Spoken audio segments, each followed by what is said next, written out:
Hey folks, Vinod here. Long exposure? Vamos!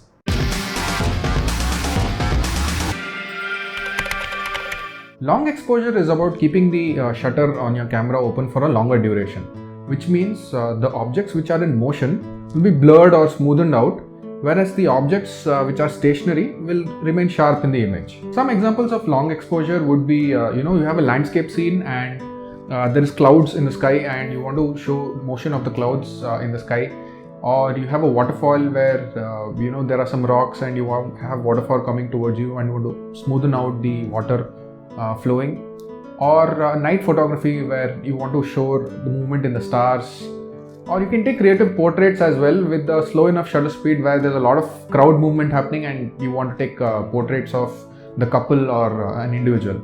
So you can use this long exposure concept in a lot of places, and creativity is up to you anyways, right? Keeping the shutter open for a longer time means there's a lot of light that is going to come into your camera, which means you'll have to first look at the ambient light or the available light that is there in your scene.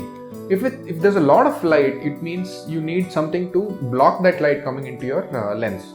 So you'll need something called as a filter or an ND filter or a variable ND filter. However, if the scene is quite dark and there's no available light around you, you can directly take the long exposure. Keep in mind that if there's a landscape and you want to take movement in the clouds as such, the shutter is going to be open for more than a second or more than 5 seconds also.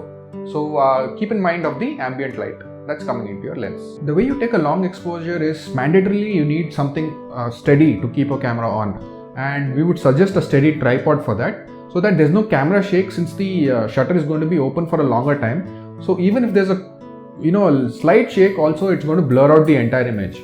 So make sure your camera is on a very steady surface before you take the long exposure.